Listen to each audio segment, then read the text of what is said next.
Hi friends, welcome to family education 1.2 YouTube channel. सभी साथियों का आज की अपनी इस भारत का भूगोल की क्लास में स्वागत है। और दोस्तों, क्लास शुरू होने से पहले से आप क्या करोगे, वीडियो को शेयर करना है और जो आपका अपना चैनल है फैमिली एजुकेशन, इसको क्या करना है, सब्सक्राइब करना है। तो प्लीज़ दोस्तों, आप मेरी बात को न भूलें। चलिए शुरू करते हैं आज की अपनी क्लास को। तो हम पढ़ रहे हैं सड़क परिवहन के अंदर, और सड़क परिवहन के अंदर हमने पढ़ लिया था जो NHAI है, इस तक पढ़ लिया था दोस्तों। आज हम बात करेंगे जो NHAI ने क्या किया है, नेशनल हाईवे का निर्माण करने के लिए 4 चरणों का निर्माण किया दोस्तों। तो पहला चरण है वो कौन सा है, देखिए दोस्तों, स्वर्णिम चतुर्भुज जो चरण है उसके बारे में हम पढ़ेंगे।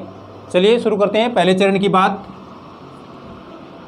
प्रथम चरण। तो दोस्तों, प्रथम चरण की मैं बात करूं तो प्रथम चरण का नाम क्या है, स्वर्णिम चतुर्भुज। स्वर्णिम चतुर्भुज। देखिए दोस्तों, ये चरण है ना, इस चरण के अंदर की मैं बात करूं तो इस चरण में दिल्ली, कोलकाता, चेन्नई, मुंबई, ये 4 क्या हैं, नगर हैं, इनको शामिल किया गया है। यानी कि प्रथम चरण में दिल्ली,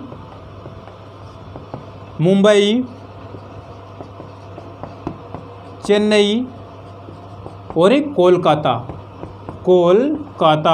ये 4 नगर हैं। इन 4 नगरों को दोस्तों इस जो प्रथम चरण है इसमें शामिल किया है, नगर, है ना। दिल्ली, मुंबई, चेन्नई, कोलकाता, ये 4 चरण है दोस्तों, 4 नगर हैं। ये 4 नगर क्या है दोस्तों, प्रथम चरण में शामिल किए गए हैं दोस्तों। स्वर्णिम चतुर्भुज जो ये सड़क परियोजना है इसमें शामिल किया गया है इन 4 नगरों को। तो दिल्ली हो गया, कोलकाता, चेन्नई, मुंबई, ये 4 चरण हो गए, ठीक है ना।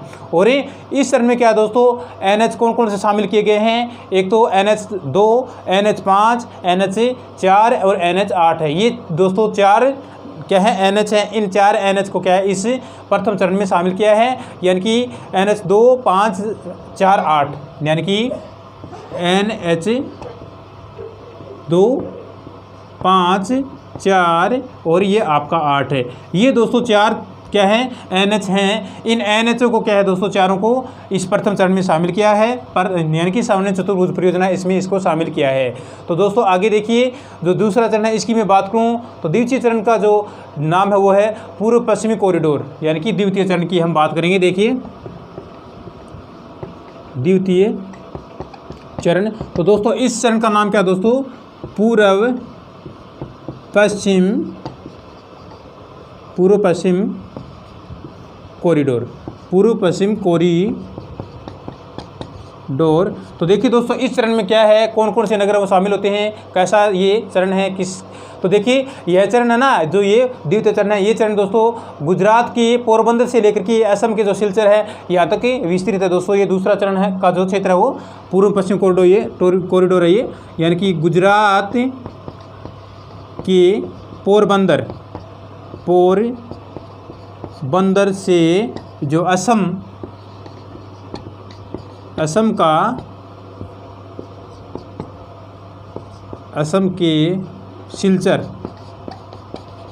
के सिलचर तक क्या है, ये जो पूर्व पश्चिमी कॉरिडोर है ये विस्तृत है, फैला हुआ है। यहाँ तक गुजरात का पोरबंदर नामक स्थान है, इस स्थान से लेकर के और जो असम का कौन सा क्षेत्र है, सिलचर है, यहाँ तक क्या है, ये दूसरे चरण का जो पूर्व पश्चिम कॉरिडोर है ये फैला हुआ है, ठीक है ना। अब दोस्तों आगे मैं बात करूँ तीसरे चरण की, तो तीसरे चरण की बात करेंगे दोस्तों। देखिए तीसरा चरण, तो दोस्तों तीसरे चरण की अगर मैं बात करूं तो यह चरण उत्तर दक्षिण कॉरिडोर कहलाता है, और ये जम्मू और कश्मीर से कन्याकुमारी तक फैला हुआ है। ये कौन सा चरण कहलाता है दोस्तों, उत्तरी से लेकर के दक्षिण कॉरिडोर, यानी कि उत्तर दक्षिण कॉरिडोर कहलाता है। ये उत्तर दक्षिण कॉरिडोर कहलाता है। और ये जो कॉरिडोर है ये कहाँ से कहाँ तक है, जम्मू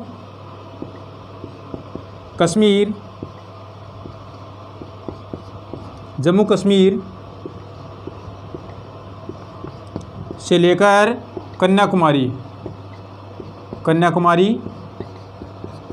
तक क्या है विस्तृत है। कन्याकुमारी है तमिलनाडु के अंदर दोस्तों। तो तीसरा चरण है ये उत्तर दक्षिण कॉरिडोर कहलाता है। और ये चरण दोस्तों कहाँ से कहाँ तक सड़कों का निर्माण कर रहा है, जम्मू कश्मीर से लेकर के और कन्याकुमारी तक क्या है सड़कों का इसमें जो विस्तरण है वो किया गया है। जो चौथा चरण है उस चरण की मैं बात करूँ तो ये चरण है दोस्तों कौन सा है, भारत यानी कि प्रधानमंत्री भारतीय सड़क योजना है। तो ये जो चरण है ना कौन सा चौथा चरण, इसकी स्थापना दोस्तों 2004 में महाराष्ट्र के जो पुणे है उसमें की गई थी दोस्तों।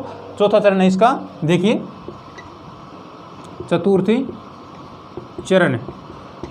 चतुर्थ चरण की जो स्थापना है वो कब की गई थी दोस्तों, स्थापना की गई थी दोस्तों 2004 में महाराष्ट्र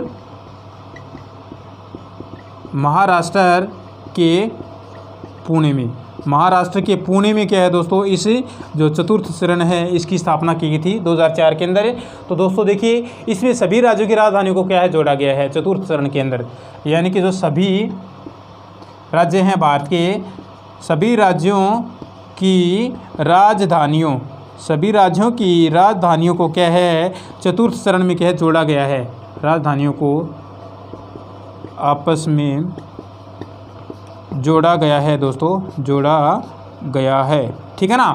तो चतुर्थ चरण की स्थापना की गई थी दोस्तों 2004 में। और कहाँ पे, महाराष्ट्र का जो पूना नामक स्थान है यहाँ पे इस चरण की स्थापना की गई थी दोस्तों। और इसमें क्या है दोस्तों, इसमें सभी राज्यों की राजधानियों को क्या है आपस में जोड़ा गया है, किससे, सड़क मार्ग के द्वारा क्या है दोस्तों इस जो चतुर्थ चरण में क्या है सभी राज्यों की राजधानी है इनको आपस में जोड़ा गया है। अब आगे दोस्तों मैं बात करूँगा कि जो भारत में सर्वप्रथम सड़क है वो सबसे पहले कब और किसने बनवाई थी दोस्तों, 1540 के अंदर शेरशाह सूरी ने बनाई थी। यानी कि हमारे भारत में सर्वप्रथम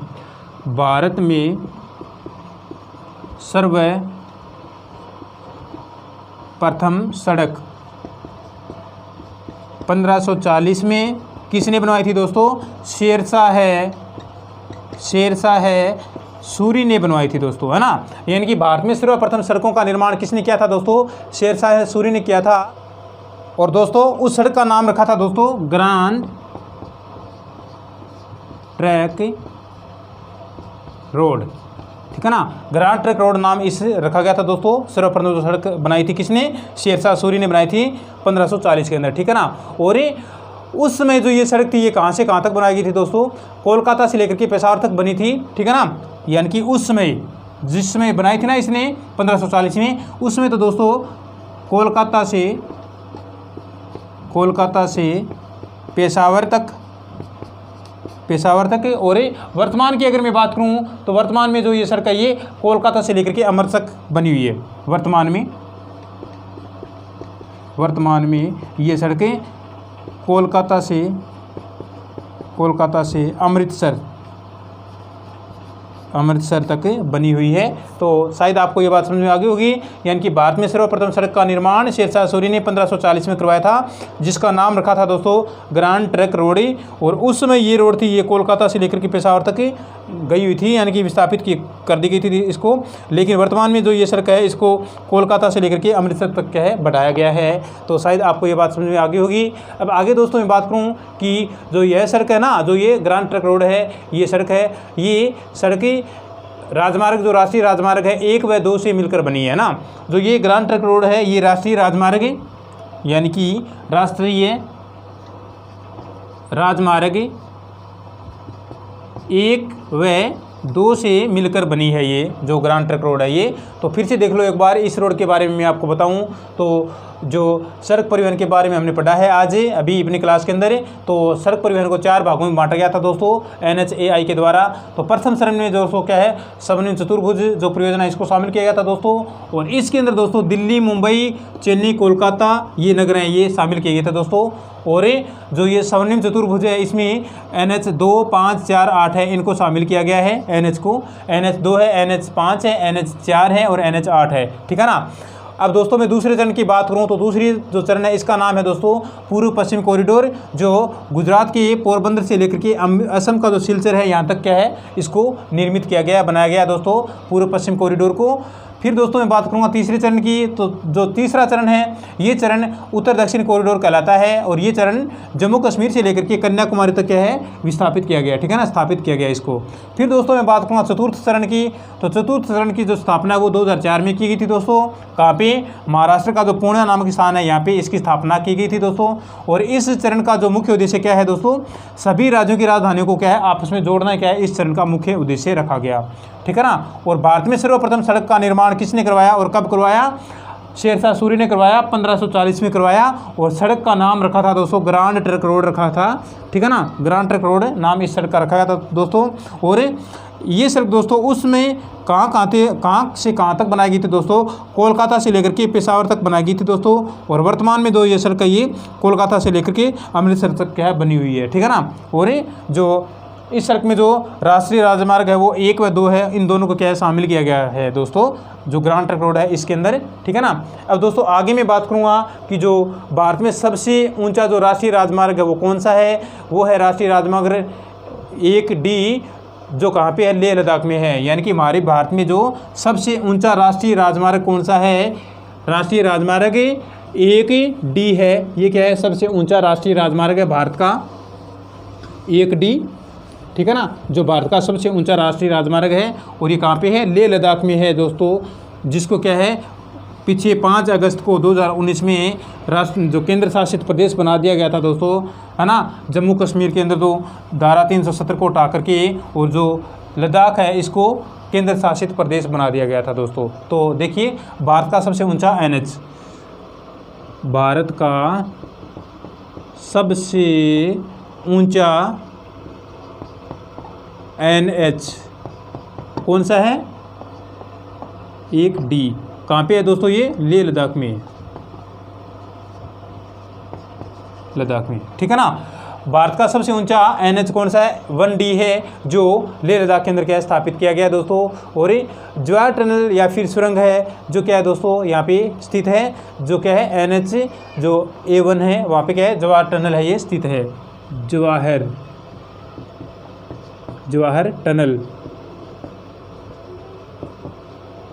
टनल या सुरंग,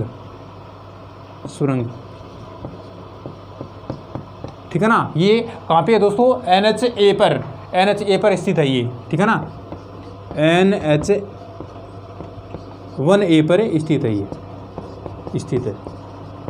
यानी कि जवाहर टनल या सुरंग कहाँ पे है? तो NH-A जो मार्ग है, NH-1A जो मार्ग है यहाँ पे क्या है जवाहर टनल या फिर सुरंग ये स्थापित की गई है, स्थित है यहाँ पे ये, ठीक है ना। अब आगे दोस्तों मैं बात करूँ तो भारत का जो सबसे लंबा राष्ट्रीय राजमार्ग है वो कौन सा है?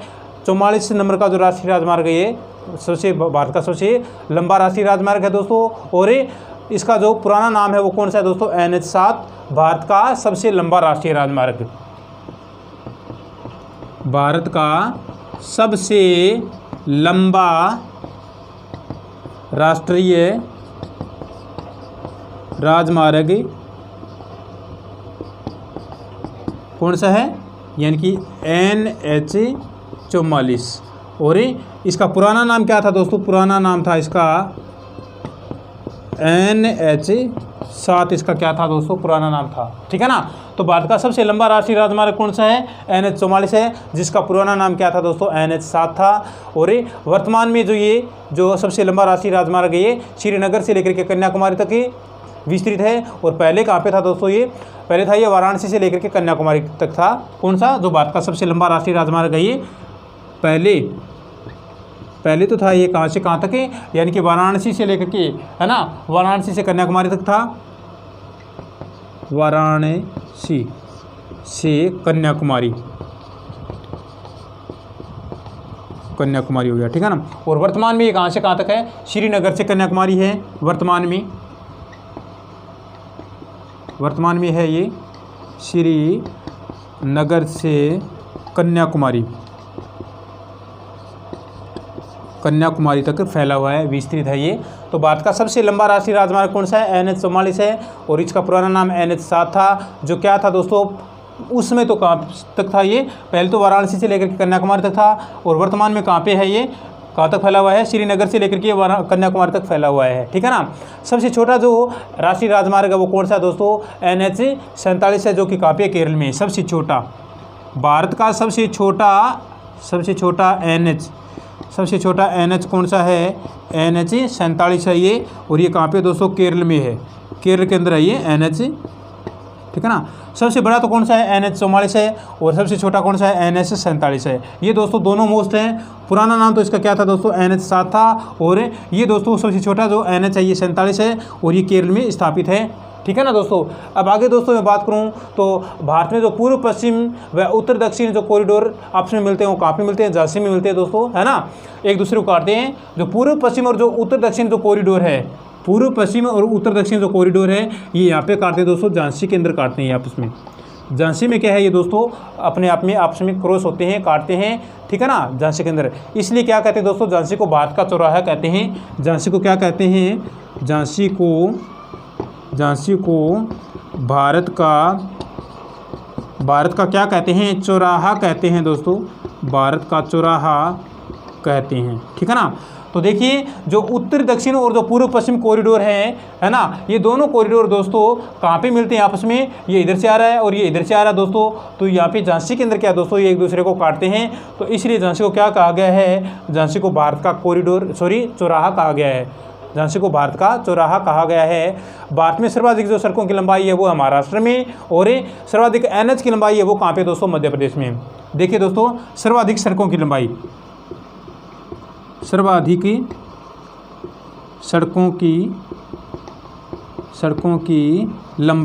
कहाँ पे है, महाराष्ट्र में। सर्वाधिक सड़कों की लंबाई तो है महाराष्ट्र में, और सर्वाधिक जो NH की लंबाई है वो कहाँ पे दोस्तों, सर्वाधिक NH की लंबाई वो है दोस्तों कहाँ पे है, मध्य प्रदेश में, मध्य प्रदेश के अंदर है, ठीक है ना दोस्तों। मध्य प्रदेश में तो क्या है दोस्तों, सर्वाधिक जो NH है उनकी लंबाई है, और सर्वाधिक सड़कों की लंबाई है वो भारत में कहाँ पे है, महाराष्ट्र के अंदर है, ठीक है ना दोस्तों। तो शायद आपको ये याद हो गया होगा, यानी कि झांसी को भारत का चौराहा कहते हैं, क्योंकि झांसी में क्या करते हैं, उत्तर दक्षिण और पूर्व पश्चिम कॉरिडोर हैं जो क्या है वो आपस में मिलते हैं, काटते हैं एक दूसरे को, इसलिए झांसी को भारत का चौराहा कहते हैं। सर्वाधिक सड़कों की लंबाई है वो भारत में कहाँ पे है, महाराष्ट्र में है। NH जो मध्य प्रदेश में क्या है, NH जो राष्ट्रीय राजमार्ग है उनकी सबसे ज़्यादा लंबाई यहाँ पे है मध्य प्रदेश के अंदर। तो देखिए दोस्तों भारत का सबसे ऊंचा जो NH है वो है 1D जो कि लेह लद्दाख में है, और जवाहर टनल है या सुरंग है ये कहाँ पे दोस्तों, NH-1A पर स्थित है। और भारत का सबसे लंबा जो राष्ट्रीय राजमार्ग है ये कहाँ पे दोस्तों, NH-44 कहलाता है, ठीक है ना। भारत का सबसे लंबा राष्ट्रीय राजमार्ग कहलाता है ये, और इसका पुराना नाम क्या था दोस्तों, NH-7 था। और पहले तो दोस्तों ये कहाँ से कहाँ तक जाता था, वाराणसी से कन्याकुमारी तक फैला हुआ था, और वर्तमान में ये श्रीनगर से लेकर के कन्याकुमारी तक ही जाता है, ठीक है ना।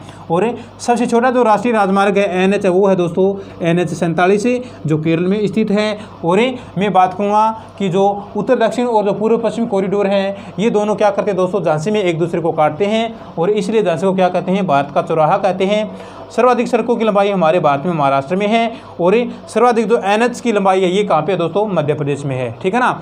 अब दोस्तों आगे मैं बात करूँगा बंदरगाह की, तो आपका जो ये सड़क परिवहन है ये कंप्लीट हो गया। अब हम बात करेंगे बंदरगाह की। तो बंदरगाह दोस्तों आप जानते हैं कि जहाँ पे नावों द्वारा, है ना, नावों द्वारा क्या है, जलयानों द्वारा माल को उतारा जाता है और माल को लादा जाता है, उस स्थान को क्या कहते हैं, बंदरगाह कहते हैं। जैसे कि बस स्टैंड है, बस स्टैंड पे क्या किया जाता है दोस्तों, यात्रियों को उतारा जाता है और यात्रियों को चढ़ाया जाता है, तो वो बस स्टैंड कहलाता है। प्लेटफॉर्म में क्या होता है दोस्तों, ट्रेन द्वारा यात्रियों को उतारा जाता है और ट्रेन द्वारा यात्रियों को लादा जाता है अपने ऊपर, ठीक है ना। तो वो प्लेटफॉर्म हो गया, रेलवे स्टेशन हो गया। इसी प्रकार से दोस्तों जो जलयान होते हैं, जलयान क्या करते हैं दोस्तों, जिस स्थान पर माल को उतारते हैं और उस मतलब जिस स्थान से माल को अपने अंदर ला देते हैं उस स्थान को बंदरगाह कहते हैं। तो चलिए दोस्तों बंदरगाह के बारे में हम पढ़ते हैं आगे की क्लास में। बंदरगाह है, सड़क परिवहन है, ये हमारा कंप्लीट हो गया, है ना। तो यानी कि जो NH कौन सा है, 44 है, ये क्या है दोस्तों, भारत का सबसे लंबा राष्ट्रीय राजमार्ग है।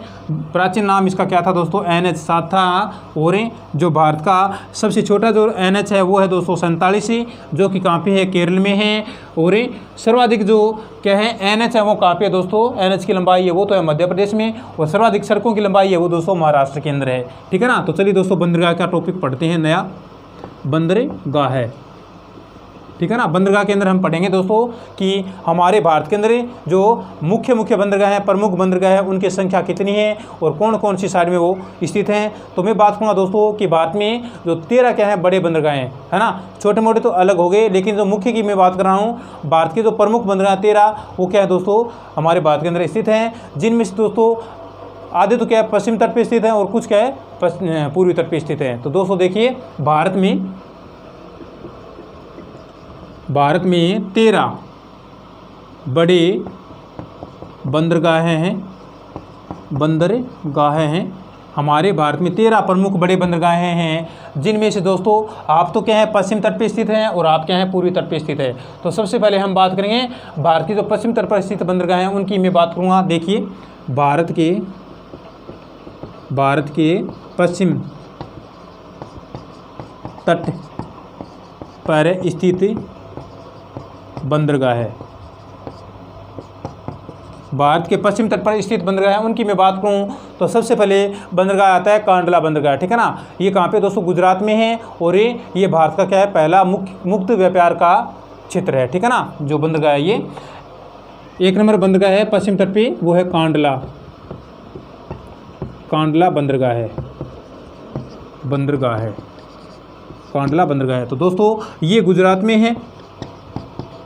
में है ये, और ये क्या है दोस्तों भारत का क्या है ये पहला मुक्त व्यापार बंदरगाह है, ठीक है ना। मुक्त व्यापार बंदरगाह है ये, जो कि गुजरात में स्थित है। स्थापित किया गया इसको, भारत का पहला मुक्त व्यापार बंदरगाह है ये, और ये कहाँ पे कांडला जो गुजरात का बंदरगाह है ये, ठीक है ना। तो ये हो गया आपका पश्चिम तट का पहला बंदरगाह है। दूसरा बंदरगाह है वो कौन सा है दोस्तों मुंबई, जो कि महाराष्ट्र में है, और ये भारत का पहला कृत्रिम बंदरगाह है। दूसरा मुंबई बंदरगाह है। तो दोस्तों ये कहाँ पे है, ये है दोस्तों महाराष्ट्र में है ये, ठीक है ना। और ये क्या है दोस्तों भारत का पहला कृत्रिम बंदरगाह है। भारत का पहला कृत्रिम बंदरगाह है ये, जो कि मुंबई बंदरगाह कहलाता है, महाराष्ट्र में के अंदर स्थित है। अगला जो बंदरगाह वो कौन सा है नहावा सोवा जो बंदरगाह जो कि महाराष्ट्र में है, और इसका नाम दोस्तों जवाहरलाल नेहरू बंदरगाह भी है, और ये भारत का पहला कंप्यूटरीकृत बंदरगाह है, ठीक है ना। नहावा सोवा बंदरगाह 3 नंबर नहावा सोवा बंदरगाह है। ये कहाँ पे है, महाराष्ट्र में है, ये। और ये दोस्तों क्या है भारत का पहला कौन सा बंदरगाह है, कंप्यूटरीकृत बंदरगाह है। भारत का पहला कंप्यूटरीकृत बंदरगाह है ये भारत का। और इसको क्या बोलते हैं दोस्तों जवाहरलाल नेहरू बंदरगाह भी कहते हैं इसको,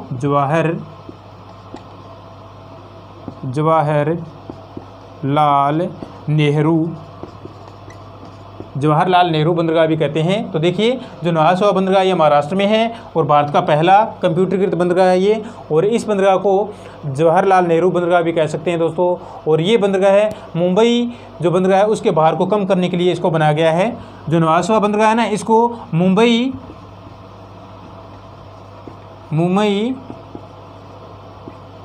बंदरगाह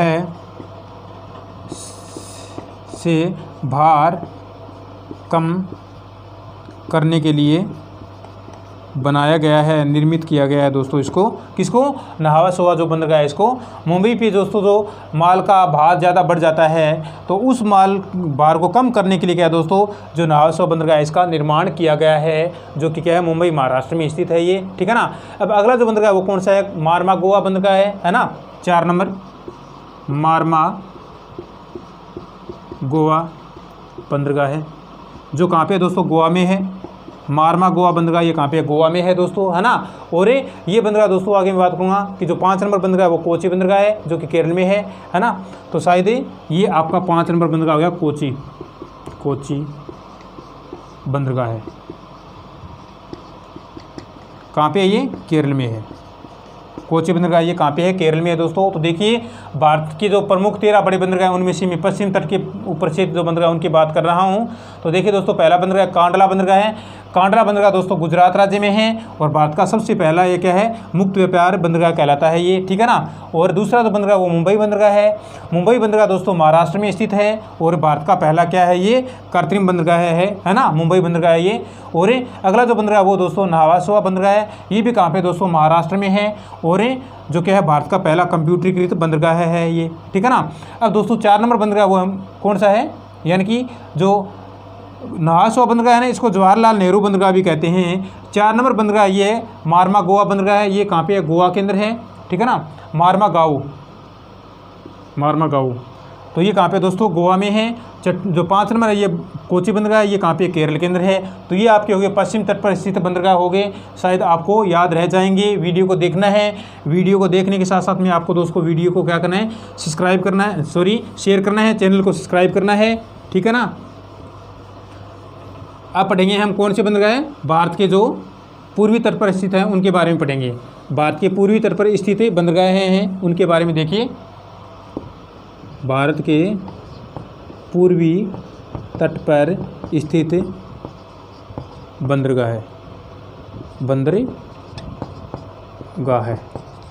भारत के पूर्वी तट पर स्थित बंदरगाह है। तो इसमें से दोस्तों सबसे पहले मैं बात करूँगा कोलकाता बंदरगाह की। तो कोलकाता बंदरगाह कहाँ पे है दोस्तों? पश्चिम बंगाल में है। दूसरा जो बंदरगाह वो है हल्दिया बंदरगाह है, जो कहाँ पे है? बंगाल में है। यानी कि देख लो 1 नंबर कोलकाता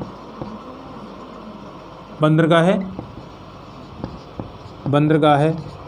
बंदरगाहों को दोस्तों पतन भी कहते हैं, पतन, ठीक है ना। ये कहाँ पे दोस्तों? पश्चिम बंगाल के अंदर है। पश्चिम बंगाल में है ये, ठीक है ना। कौन सा? कोलकाता बंदरगाह है, ठीक है ना। और दोस्तों जो कोलकाता बंदरगाह के भार को कम करने के लिए क्या किया गया है दोस्तों? हल्दिया बंदरगाह का निर्माण किया गया है दोस्तों, जो कहाँ पे है? ये भी पश्चिम बंगाल के अंदर है। कौन सा? जो हल्दिया बंदरगाह है ये। दोस्तों हल्दिया बंदरगाह को क्यों बनाया गया है? क्योंकि कोलकाता जो बंदरगाह है इसके ऊपर भार ज़्यादा बढ़ जाता है माल का। तो माल के भार को कम करने के लिए हल्दिया बंदरगाह इसका निर्माण किया गया है। पक्का याद रख लेना दोस्तों, आपको ध्यान रखना है ये बातें, ठीक है ना। अब जो मैं बात करूँगा कि जो पारादीप बंदरगाह है ये कहाँ पे दोस्तों? पारादीप बंदरगाह ये उड़ीसा के अंदर है। 3 नंबर बंदरगाह है भारत का पूर्वी तट का, पारादीप बंदरगाह है। ये कहाँ पे दोस्तों? ओडिशा के अंदर है, ओडिशा राज्य में है ये पारादीप बंदरगाह है।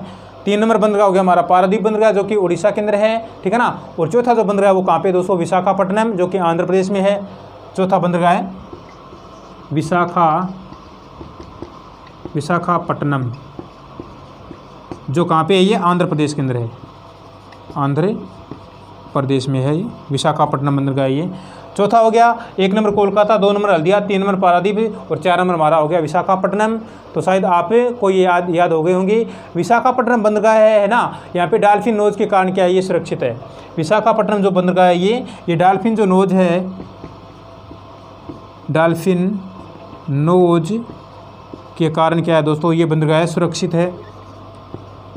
है ये डॉल्फिन नोज के कारण क्या है दोस्तों? ये बंदरगाह सुरक्षित है। अब दोस्तों आगे मैं बात करूँ कि जो यहाँ पर सभी प्रकार के जो कार्य है ना, काफ़ी विशाखापट्टनम के अंदर जो सभी प्रकार के कार्य हैं वो किससे होते हैं? मशीनों से होते हैं दोस्तों। जो भारत का पहला बंदरगाह ऐसा ही है, यानी कि यहाँ पे जो माल को लादा जाता है, माल को उतारा जाता है, जो भी कार्य किया जाता है वो दोस्तों मशीनों के द्वारा किया जाता है। विशाखापट्टनम जो बंदरगाह है यहाँ पे जितना भी जो कार्य किया जाता है वो मशीनों के द्वारा किया जाता है, ठीक है ना। ये ऐसा भारत का पहला बंदरगाह है जहाँ पे सभी कार्य मशीनों के द्वारा होते हैं। ये ऐसा बंदरगाह है, विशाखापट्टनम है, और ये भारत का पहला ऐसा बंदरगाह है जो कि आंध्र प्रदेश में स्थित है, ठीक है ना। अगला जो बंदरगाह है वो कौन सा है? तूतीकोरन बंदरगाह है, जो कि तमिलनाडु में है। 5 नंबर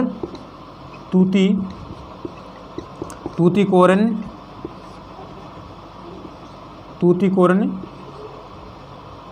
बंदरगाह है, जो कहाँ पे है? तमिलनाडु में है, ये तमिलनाडु में है, ठीक है ना।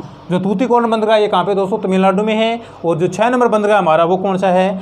6 नंबर बंदरगाह है वो है चेन्नई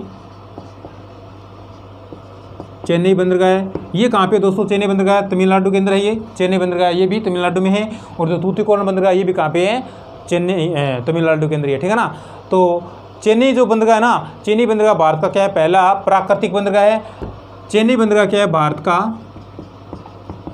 का पहला प्राकृतिक बंदरगाह है ना। जो चेन्नई बंदरगाह ये क्या है दोस्तों, भारत का पहला प्राकृतिक बंदरगाह है। और ये मैंने बताया था ऊपर, आपको बताया था कि जो भारत का पहला कृत्रिम बंदरगाह है वो कौन सा है, वो है दोस्तों मुंबई, महाराष्ट्र। जो चेन्नई बंदरगाह है तो क्या है, भारत का पहला प्राकृतिक बंदरगाह है। और जो मुंबई है वो क्या है दोस्तों, भारत का पहला कृत्रिम बंदरगाह है। तो शायद आपको याद हो गए होंगे। अब आगे मैं बात करूँ दोस्तों पोर्ट ब्लेयर बंदरगाह की।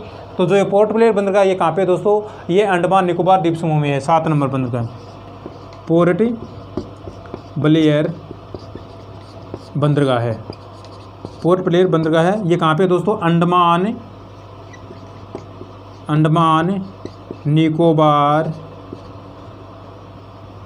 निकोबार द्वीप समूह में है, ठीक है ना। अंडमान निकोबार द्वीप समूह के अंदर है ये पोर्ट ब्लेयर बंदरगाह ये।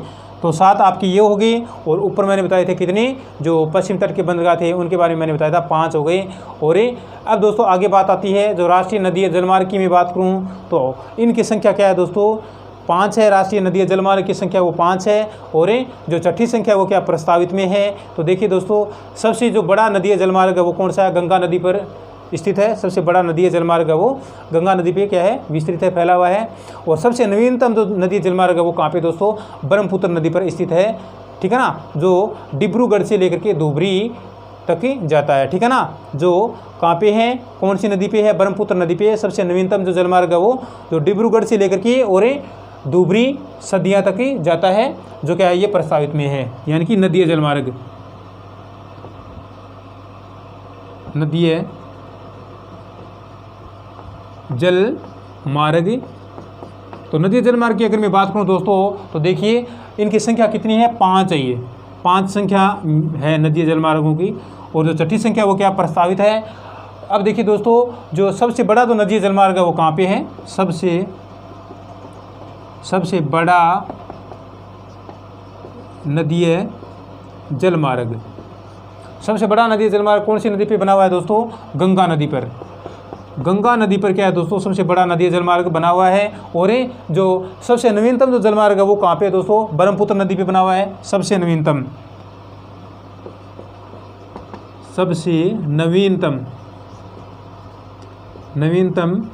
जलमार्ग वो कहाँ पे है, ब्रह्मपुत्र नदी पर बना हुआ है। और जो डिब्रूगढ़ से लेकर के धुबरी सदिया तक जाता है ना। ये जो ये नवीनतम जलमार्ग है ये डुबरी गढ़ से लेकर के और जो धुबरी सदिया तक जाता है, ठीक है ना।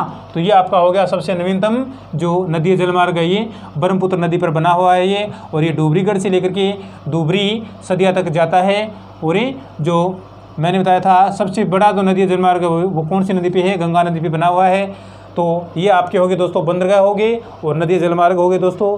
तो देख लो एक बार फिर से भारत के जो प्रमुख 13 जो बड़े बंदरगाह हैं उनमें से मैं आपको बात बताऊंगा अभी पूर्वी तट पर स्थित बंदरगाह के बारे में। तो पहला है कोलकाता बंदरगाह, जो कि कहाँ पे है, पश्चिम बंगाल में है कोलकाता बंदरगाह। और कोलकाता बंदरगाह पर जो सामान का भार ज़्यादा बढ़ गया था उस भार को कम करने के लिए दोस्तों हल्दिया बंदरगाह का निर्माण किया गया था दोस्तों, जो पश्चिम बंगाल के अंदर है। अब दोस्तों बात करूँगा मैं पारादीप बंदरगाह की। तो जो ये पारादीप बंदरगाह है ये बंदरगाह दोस्तों उड़ीसा राज्य में है। और जो विशाखापट्टनम बंदरगाह है ये दोस्तों आंध्र प्रदेश के अंदर स्थित है, ठीक है ना। और ये विशाखापट्टनम बंदरगाह दोस्तों है ना, ये डॉल्फिन नोज के कारण क्या सुरक्षित है। और यहाँ पे जो जितने भी कार्य किए जाते हैं वो मशीनों के द्वारा किए जाते हैं। और जो 5 नंबर बंदरगाह है वो बंदरगाह कौन सा दोस्तों, तूतीकोरन बंदरगाह है, जो कि तमिलनाडु के अंदर स्थित है। छठा बंदरगाह कौन सा दोस्तों, चेन्नई बंदरगाह है, जो भारत का पहला क्या है, प्राकृतिक बंदरगाह है ना। जो चेन्नई बंदरगाह ये भारत का पहला प्राकृतिक बंदरगाह है। और जो भारत का पहला कृत्रिम बंदरगाह है वो कौन सा था दोस्तों, वो हमारा मुंबई था, जो कि कौन सी तट पे है, पश्चिम तट पे स्थित बंदरगाह है, ठीक है ना। अब दोस्तों आगे मैं नदी जलमार्ग की बात करूं तो भारत में नदी जलमार्गों की संख्या 5 है दोस्तों। छठी जो नदी जलमार्ग है वो कौन सा है, नवीनतम जो नदी जलमार्ग है ये ब्रह्मपुत्र नदी पे स्थित है, ये प्रस्तावित है दोस्तों। और ये डुब्रीगढ़ से लेकर के धुबरी सदिया तक जाता है। और जो सबसे बड़ा नदी जलमार्ग है ये गंगा नदी पे क्या है, स्थापित किया गया है। तो दोस्तों आज की क्लास शायद आपको मेरी पसंद आई होगी। लाइक करना है दोस्तों, वीडियो को शेयर करना है, और जो हमारा चैनल है इसको सब्सक्राइब करना है, ठीक है ना। और दोस्तों आपको क्या है कि फेसबुक, इंस्टाग्राम और जो टेलीग्राम है इसको क्या करना, आप हमें फॉलो करोगे, जिसका लिंक आपको वीडियो की डिस्क्रिप्शन में उसमें मिलेगा। तो दोस्तों आज के लिए इतना ही। आपका दिन शुभ रहे। जय हिंद, जय भारत दोस्तों।